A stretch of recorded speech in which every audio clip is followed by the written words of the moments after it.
Sou José Luiz Quadros de Magalhães, professor da PUC e do UFMG. Aqui na PUC eu leciono Direito Constitucional, Direitos Humanos, Teoria do Estado, na graduação, no mestrado e doutorado. Fiz meu mestrado e doutorado em Direito Constitucional na UFMG e hoje eu coordeno a rede pelo Constitucionalismo Democrático Latino-Americano, que é a região Sudeste, que é uma rede que pensa aí uma nova Constituição, uma nova realidade social, política para a América Latina. Eu sou Ana Carolina, sou estudante do 7º período de Serviço Social, faço parte da atual chapa do DEA de Serviço Social também, e sou militante do movimento estudantil de Serviço Social e do movimento feminista. Eu sou Diego Oliveira, tenho 23 anos, sou estudante do curso de Ciências Econômicas da PUC Minas, campus Coração Eucarístico, sou estagiário do setor de planejamento econômico de uma indústria alimentícia e sou monitor de macroeconomia 1 do meu curso. Eu sou a Tainá Nogueira, aluna da Comunicação Social e sou atual representante do Diretório Central dos Estudantes e sou militante do Levante Popular da Juventude. Eu sou Andreia dos Santos, sou professora no Departamento de Ciências Sociais, dou aula no curso de Ciências Sociais, minha graduação é em Sociologia, pela Universidade Federal de Juiz de Fora e mestrado e doutorado em Sociologia pela Universidade Federal de Minas Gerais. Pois é, estamos aqui para discutir o momento político que a gente está vivendo no Brasil, que é muito complicado. No dia 17 de abril, naquele domingo triste, revelou-se para todos os brasileiros, para boa parte do mundo, um Congresso Nacional com um perfil muito ruim. Ali, na justificativa dos votos, a gente via que boa parte dos deputados não sabiam o que é uma república, não sabiam nem o que eles estavam fazendo ali. Votavam em nome dos seus filhos, seus pais, amigos, parentes, revelando o que efetivamente eles pensam do mandato. Isso vem confirmar, ou vai seguido de vários outros fatos, que vem confirmando uma crise institucional muito grave para o nosso país. E essa crise institucional ela vai atingindo todos os poderes. A gente vê, de repente, uma investigação seletiva da Polícia Federal, uma ação seletiva também do Poder Judiciário, que condena alguns políticos de um partido político, não condena outros, pessoas até com muito mais provas, etc. E um processo, a autorização de um processo de impeachment contra a Presidenta da República. Presidenta essa que não tem nenhum processo em curso, enquanto ali vários deputados, quase 60% dos deputados, respondem processos criminais. Isso tudo acontecendo no ano eleitoral. Em outubro desse ano, nós teremos eleições municipais. E eleições municipais, o que acontece na cidade, pode repercutir no Brasil. Eleições essas que são atípicas. Talvez o que a gente vai vendo, as pessoas estão cansadas dos mesmos nomes, dos mesmos partidos políticos, e os resultados podem ser surpreendentes. E, ao mesmo tempo, nos indagamos como fazer com que os jovens se interessem e participem cada vez mais dos movimentos sociais que acredito ser uma solução para a gente construir alguma coisa diferente no nosso país. E a gente está aqui para discutir isso. E eu queria, a partir desses tópicos, ouvir vocês, o que está acontecendo, o que vocês pensam aí das perspectivas, e principalmente desse governo que está aí, que desaprovado por boa parte da população, quais são as alternativas que se apresentam no horizonte, e principalmente a importância dessas eleições municipais. Bem, de antemão, é sempre bom lembrar que as eleições municipais são um termômetro para a gente entender o que está acontecendo em nível federal, não é mesmo? Quando a gente pega para analisar as prefeituras em sentido estrito, você percebe que elas cometem os mesmos erros que são cometidos em âmbitos estaduais e âmbitos federais. A gastança pública é desmensurada no Brasil. A gente não tem o hábito de criar um orçamento público de longo prazo. O Brasil vive esse problema historicamente. Historicamente, a gente tem recorrentemente esses problemas no setor público, no governo. A construção do Estado, ela só é possível quando pautada no quesito de educação. Isso é bem evidente quando a gente pega para analisar casos específicos como a Coreia do Sul, que a partir de 1960 era um país extremamente pobre, mas quando investiu em educação, passou a crescer consistentemente no longo prazo.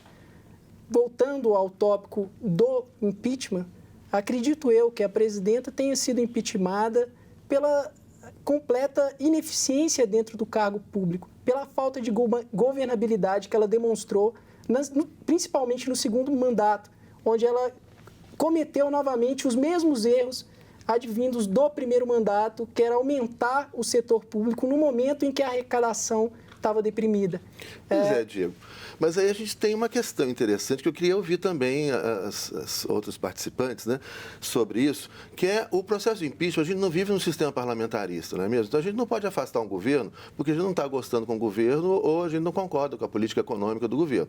Só pode afastar esse governo no sistema presidencial se a governante tiver cometido um crime de responsabilidade. Ou seja, é um processo que tem caracterização tem que caracterizar o crime, né? O que vocês acham assim disso aí que o Diego colocou para a gente, a sua opinião?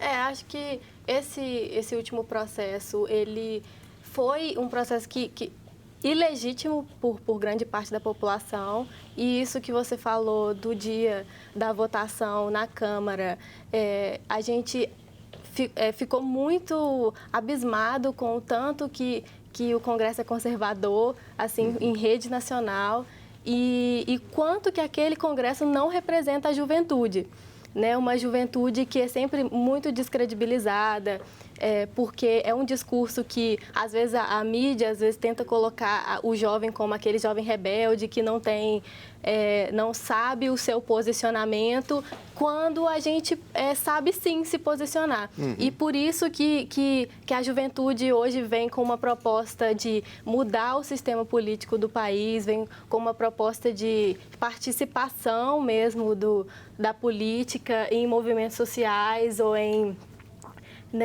outras formas de participação que a gente possa ser ouvido.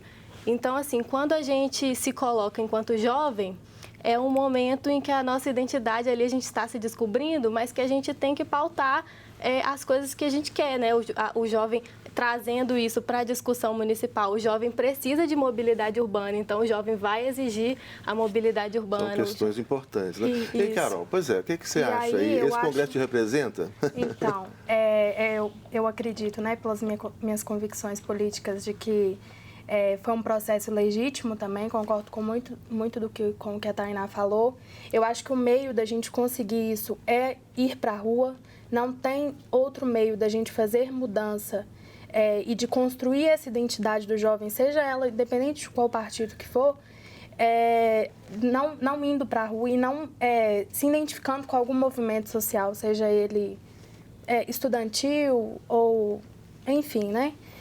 Eu acho que a forma que nós temos de mudar todo esse conceito do jovem e do jovem na política é indo para a rua e participando desses espaços, né? Criando a nossa identidade através desses espaços nos movimentos sociais. Professora Andréia, e aí? Pois é, a gente aqui dando voz à juventude, né? A gente começa a perceber o quanto que os meninos, como eu gosto de chamar, eles têm muito a dizer. Seja pelos seus posicionamentos políticos, seja pela sua formação dentro das universidades que caminham essa juventude para uma ideia de participação, né? A gente fala de protagonismo juvenil, então está lá à frente, está tomando a frente nesse processo todo. Eu vejo a votação do dia 17 de abril, que eu costumo chamar carinhosamente do dia da vergonha, né? A gente ficou muito impactado com aquela votação como um reflexo de um momento anterior no nosso país, que foi as eleições passadas que elegeram a presidenta Dilma. Naquele momento, via-se que ela teria grandes problemas para poder governar o país. Ela não tinha um problema de governabilidade anterior, ela passou a ter a partir do segundo mandato, em que se colocou ali na balança política do nosso país diversas questões que antes não existiam. Inclusive, colocou um peso econômico que também antes não existia. Até outro dia não havia problema em projetos sociais, em expansão da máquina pública e em questionamentos que antes não existiam. Mas aquela eleição, o segundo mandato dela, coloca a Dilma numa situação, né, a presidenta, numa situação muito delicada. Dessa falta de governabilidade por um Congresso muito conservador, muito pouco afeito a ouvir e dar voz e vez a essa juventude. De um lado, a ideia agora é de uma exclusão dessa juventude e dos movimentos sociais como um todo. Né? Como participar, como intervir num processo em curso que polarizou o país de norte a sul, rasga o país de norte a sul, em correntes políticas, né, e partidárias, e que coloca em xeque toda a nossa condução institucional. Né? Como que nós vamos reconstruir o país. Então, nós estamos voltando agora a um ciclo. Se antes o governo pautava o que vinha para as prefeituras, havia um certo conchavo político, como a gente chama, agora essas eleições municipais estão em xeque. Então, nós vamos ter que pensar em quem votar, não é só para prefeito, é quem é que vai nos representar ali no dia a dia, na vereança do município, né? Sim. Quem são essas pessoas? Porque não basta ser jovem. Há muitos jovens que são conservadores. Nós tivemos exemplos bem recentes agora de jovens deputados votando em nome da honestidade quando o pai recentemente está preso por corrupção. Então, não é uma questão só de juventude, é uma questão de posicionamento e de uma reconstrução dentro dessa lógica de eleição. Como é que nós vamos votar, então, nessas eleições municipais, né? O que pensar dessas eleições que estão chegando aí quando a gente já tem um reflexo de um Congresso conservador? Acho que o nosso papel é muito de mobilizar os jovens que estão aí para a gente discutir. Acho que a discussão é o mais importante nesse momento. Discutir as eleições, discutir uma reforma do sistema político que não nos representa, discutir uma nova maneira de se fazer política, discutir todos esses aspectos e, assim, levar os jovens para se educarem mesmo politicamente e a não criminalizarem esse movimento político, que é o que vai mudar o país no futuro. E aí, o que vocês acham disso? Eu acho que a superficialidade, né, dessas discussões é muito importante, porque a gente tem muito nas redes sociais essa discussão muito superficial. Eu acho isso, acho aquilo, mas com poucas palavras, sem aprofundar. E a gente precisa desocultar, entender o processo que está acontecendo aí, né? E eu acho que muito desse ativismo de sofá, né, de você estar lá digitando e eu não concordo com isso ou aquilo, isso mobiliza de certa forma, mas não é o suficiente. Eu acho que, assim, a universidade, através dos DAs, do DCE, ela tem um papel muito fundamental de formar e de trazer esses jovens para a política, porque eu acho que é dentro desse meio da universidade que você tem contato, é claro que fora também, mas é um início de você ter um contato grande com a política e de se interessar por isso também. Porque se você não se interessa, você vai ser governado e vai você vai ser governado por aquilo que não te representa, por aquilo que você não acredita. Então, eu acho que a universidade ela tem um papel não gosto de política, não quero saber de política, não me diz respeito, né? Exato. E aí, Diego? Sem sombra de dúvidas, os avanços que a gente teve a partir de 2010 e principalmente 2013, com as movimentações de manifestação de rua, trouxeram algum avanço no campo político brasileiro. Mas eu ainda acredito que a base dos nossos problemas é a educação. O brasileiro ainda tem uma base educacional muito pobre. E isso está evidente quando a gente analisa o nosso cenário político. Na Câmara dos Deputados, 513 deputados, cerca de 53 deles têm envolvimento em algum tipo de caso na Justiça. 53%, 53%. né? E quando você fala no Senado, 81 deputados, o número sobe para 56%. 56%, dos caras que estão lá, justamente os senadores que estão lá nos representando. Ou seja, é um descaso com a coisa pública que pessoas que estejam envolvidas em corrupção, em sistemas de corrupção, estejam lá onde o patamar político mais alto que a gente tem, representando a nação brasileira. Então, do meu ponto de vista, a gente ainda tem muito que avançar em questão de base educacional. O brasileiro é carente de uma base educacional forte. E a gente viu agora, né, nesse governo interino, né, alguns lances assim muito interessantes, né, entre aspas, assim, que é, por exemplo, chamar um ator, né, que foi um ator pornô, para falar sobre educação e etc. E, ao mesmo tempo, lembrar que a gente teve no Brasil, eu acho que a gente precisa qualificar essas discussões que a gente tem nas redes sociais e com todo mundo, etc., com base de dados, né? Por exemplo, a gente teve no Brasil, nesse período, de uns 10 anos, 12 anos para cá, a criação de quase 200 campi universitários, 18 universidades públicas, houve um investimento grande na educação superior, né, de qualidade, e que não pode ser esquecido isso. Então, acho que é importante a gente lembrar desse percurso. A gente vem de um período, né, de crescimento e tudo, que não pode ser esquecido, e agora a gente foi um momento de crise, mas um momento de crise que é uma crise também institucional, né? E é uma crise também moral, de alguma maneira, porque a gente para poder observar nessa representação política, né, tanto no Senado quanto na Câmara, são as pessoas que estão lá, que são os nossos representantes. Então, aquilo ali é um pouquinho do Brasil, ai, ai. Né? Então, a gente às vezes se assusta de dizer isso, mas é uma representação de uma geração inteira política que está dizendo quem são. Então, quando a gente aposta muito na juventude e na educação, Diego, eu acho que isso é extremamente importante, e nessa ampliação dos campos universitários, que eu vejo isso muito, de uma forma muito positiva. Eu brinco, eu falo assim, eu vejo pequenos milagres todos os dias, porque eu vejo muitos alunos que estão fazendo parte da primeira geração de pessoas dentro de casa que estão vindo para a universidade. Isso, para mim, é um pequeno milagre num país tão sem educação, sem uma formação política, sem vontade política, sem protagonismo, sem tantas coisas que a gente costuma utilizar, mas que a gente precisa também voltar os olhos para essa questão.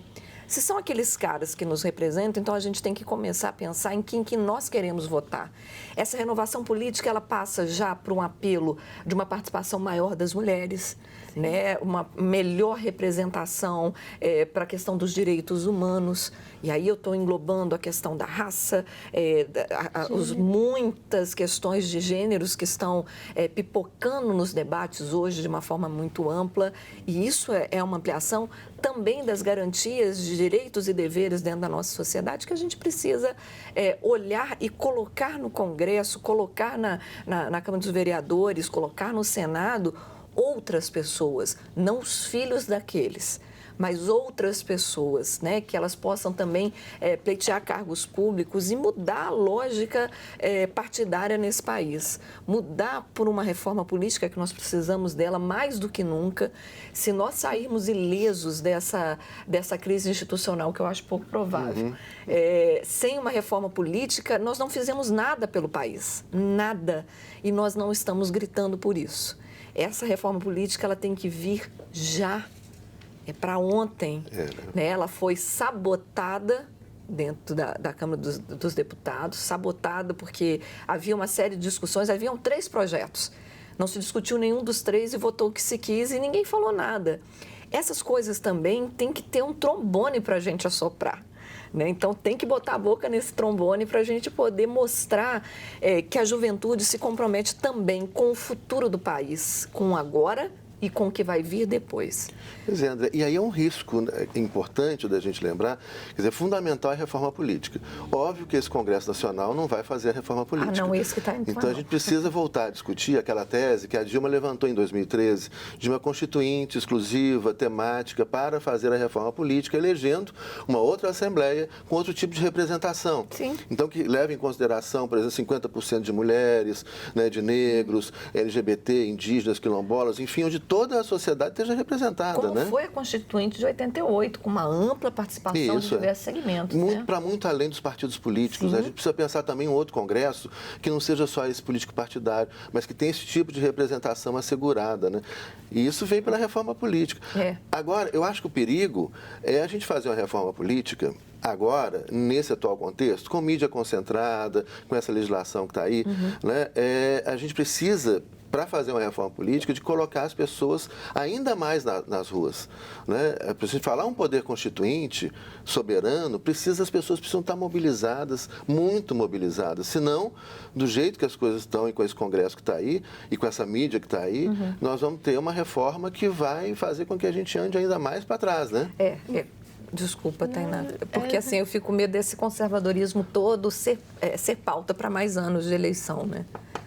A gente tem que manter as pessoas nas ruas e conscientes, né? Porque também essa discussão da polarização não vai acrescentar. Não adianta a gente ter apenas 2 projetos e ser um ou outro. A gente tem que conscientizar essas pessoas para a gente criar novas formas mesmo e conseguir abarcar todo mundo, todo possível dentro dessa reforma. Assim. A questão que você colocou é importante, né? Da diversidade das micro-revoluções diárias, né? Eu acho que essa atenção à diversidade diversidade, essas pautas de diversidade, elas são fundamentais. Daí que a eleição municipal, ela não é menos importante, talvez seja até mais importante. Hoje a gente está caminhando para o final e eu queria, então, ouvir vocês assim, uma fala final, né? Pode começar, Carol, falando assim, o que você pensa aí disso tudo e qual é o recado que você quer deixar para o telespectador? Eu acho que a palavra que define o jovem hoje na política é resistência. Então, eu acho que é papel nosso de estar resistindo a isso e de estar buscando a representatividade desses microgrupos, porque eu acho que nós vamos caminhar dessa forma para uma sociedade mais humana, para uma sociedade que está realmente defendendo os direitos humanos, e não essa sociedade excludente, essa sociedade que exclui o diferente, né? Então, eu acho que você buscar a questão de gênero, de raça e discutir isso, eu acho que... E buscar representatividade nisso, eu acho que isso é fundamental para a gente. Legal demais. Diego, deixa aí sua mensagem. É lógico que, do ponto de vista que vocês explicitaram, a reforma política é a mãe de todas as reformas. Isso é o que se discute hoje no cenário político brasileiro. Mas a gente tem também outras reformas que são necessárias, que estão aí no livrinho de reformas necessárias no Brasil para poder revolucionar a coisa toda. Tem a reforma tributária, tem a reforma previdenciária. O jovem tem que se informar mais e saber de onde está vindo as informações. Hoje a gente acompanha nas redes sociais que as informações elas pipocam de todos os lados, mas ninguém tem certeza do que é verdade e do que é mentira. Então, eu acredito que a mudança na política brasileira, ela parte desse princípio de saber se informar. Então, eu acho que assim, a gente tem que... nesse momento de retrocesso, a gente tem que se revoltar. A gente tem que usar essa energia da juventude para se revoltar e saber que vão ser anos difíceis para nós, né? Anos de cortes na educação e anos de muito tensionamento para que a gente vá sem debater, sem discutir, sem rejeitar as propostas que virão. E a gente não pode fazer isso, a gente tem que ser contra aos retrocessos que irão nos atingir, a gente tem que se manter mobilizado, tem que ir para as ruas, tem que movimentar nossos amigos, as rodas de conversa, movimentar a nossa universidade, os espaços de socialização, para que a gente consiga realmente mostrar nossa força para derrubar o golpe mesmo que está em curso no país. Isso aí. André? Pois é, então assim, nós já falamos da reforma, nós já falamos da importância da educação e eu acho que o reforço nos direitos humanos, ele é sempre importante, né? A gente está falando de grupos e de diversidade e foi com isso que nós crescemos, né? Foi com essa amplificação dos direitos sociais que a gente conseguiu entrar numa outra rota de país, num país que foi sonhado, foi acalentado durante muito tempo e que a gente não pode deixar morrer, que a gente não pode deixar de manter aí as nossas convicções de que tudo pode dar certo se houver um trabalho consistente nosso, da juventude, né, de uma parceria aí de gerações para que a gente possa mudar ou manter no nosso país, mudar esse conservadorismo e manter no nosso país essa caminhada em torno dos direitos sociais. Pois é, gente. Fica então aí o recado nosso, né? Nós temos também participar, a gente precisa participar intensamente, discutir, criar espaço de discussão permanentemente e desconfiar, né? Essa lógica que a gente está vivendo, essa lógica binária, né? Do bem contra o mal, do certo e errado, né? Do partido A e B, aquelas que é petralha e coxinha, isso tudo é uma bobagem que divide a nossa sociedade, divide as pessoas e impede as pessoas de pensarem, de discutirem, e a gente precisa com muita calma, né? Com muita racionalidade, menos fígado, né? E mais cérebro, mais razão, procurar entender todo esse processo complexo que está acontecendo no Brasil e no mundo, né? A crise ela é global e buscarmos alternativas e eu acredito muito nessas alternativas que foram colocadas aqui, dessas micro-revoluções diárias, né? Nós todos somos importantes na transformação na nossa cidade, do país e do mundo inteiro, mas começa por esses espaços diários. Muito obrigado.